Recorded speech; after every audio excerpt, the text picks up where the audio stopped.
In the previous lesson, we have seen how to use Redux thunk and core-redux to access the data from the API call. Now, in this lesson, we will see how to use thunk in Redux Toolkit. For using Redux thunk with Redux Toolkit, you don't need to install any library. As we have seen in the previous lesson, to use Redux thunk, we need to install the Redux-thunk library. But Redux Toolkit library already includes thunk, which we can directly use. So as you can see, we're just using it Redux.js/toolkit library. Now, to use Redux thunk, we can go to users slice file and use create async thunk function. So let's create a getUsers variable and assign it the create async thunk function.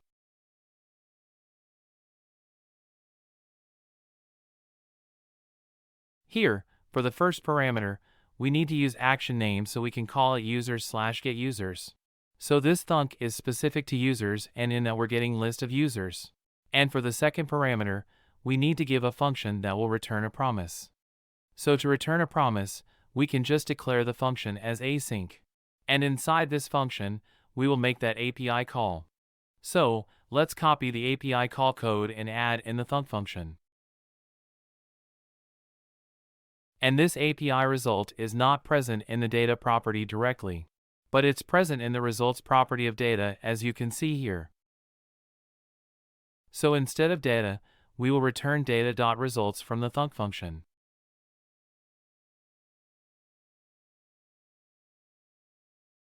As you might know, whenever we declare any function as async, it will automatically return a promise. And now, we can export this thunk function so we can call it from other file. Now, to use this thunk function, instead of using reducer, we need to use the extra reducers property inside the createSlice method.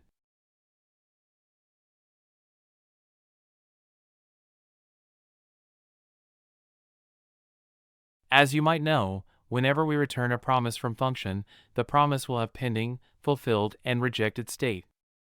So in extra reducers function, we can handle all those states. We can use the array syntax with getUsers.pending property.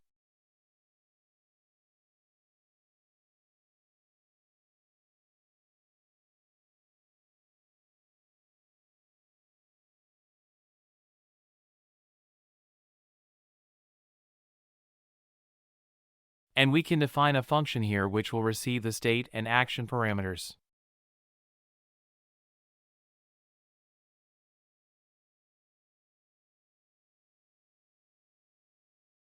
Inside this function, isLoading will be true.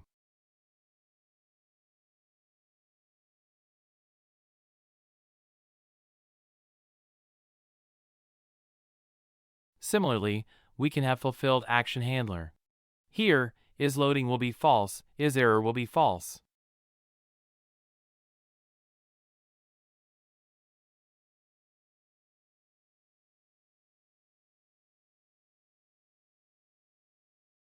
And data will be action.payload.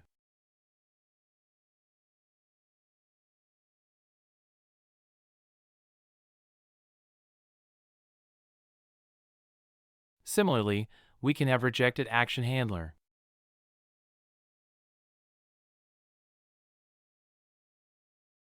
Here, isLoading will be false and isError will be true.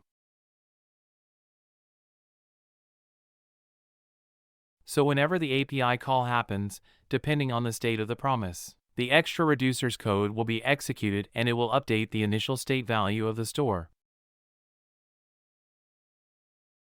Now, as we're exporting this getUsers function, inside the app.jsx file, we can use it. So let's dispatch the getUsers thunk function.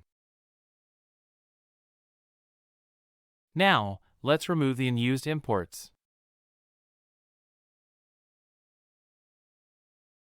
Here, we're also using Axios, so let's import that. And now, we should have working application. As you can see, we're correctly able to load and display the data.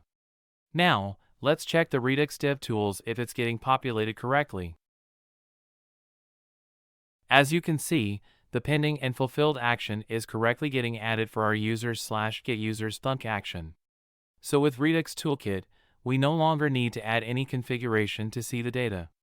Just installing Redux Toolkit package included the thunk as well as DevTools configuration. It also makes the application code simple and easy to understand. That's the beauty of Redux Toolkit. If you see here, we have hard-coded the API URL, but sometimes you may want to pass some data which can be used in the URL. Let's say, instead of hard-coding the value 10 and nationality US, we want to pass it to this function. So we can access them as the first parameter of function, and we also have access to the thunk API as second parameter. So using args you can access the arguments passed to the function, and thunk API will contain additional useful information like dispatch function or getState function to access the current store state. We can log the thunk API to see what it actually contains. Now, for this args, let's pass the count and nationality as arguments. Let's say count 15 and nationality of UK.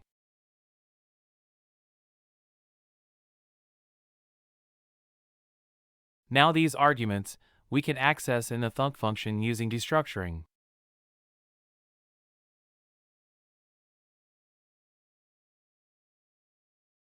To use these parameters, we can use template literal syntax. Now, results equal to the $count variable and nat equal to nat variable value.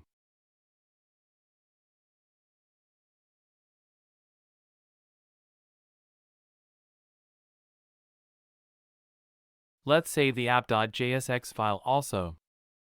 As you can see now, the users are correctly getting displayed. And we can also see the thunk API log. Apart from dispatch and getState method, it also contains other useful information.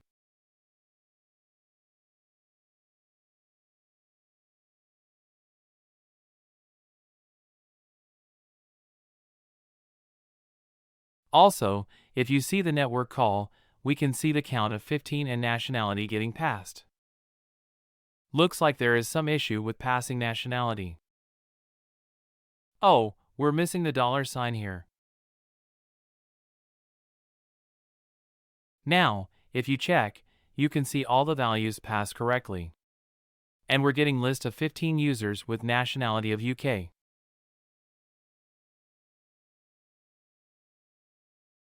If you check the response, you can also see the correct 15 users list. In the Redux DevTools also, you can see the list of 15 records displayed in the data property.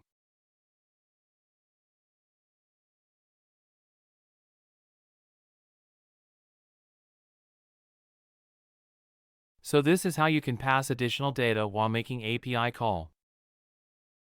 Here, we have commented out the reducer code, but if want to handle other state information, you can still use the action creator functions in reducer. But you need to mention the reducer property even if it's empty. And you can use reducer and extra reducer properties together.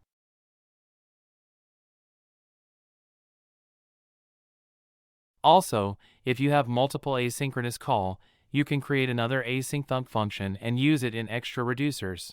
Let's say get user's profile and you're making API call to get profiles. So now, in extra reducers, you can use that function to handle the pending, fulfilled, and rejected state.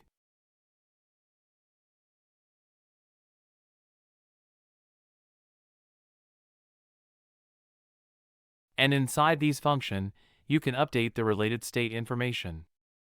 Let's remove the code now.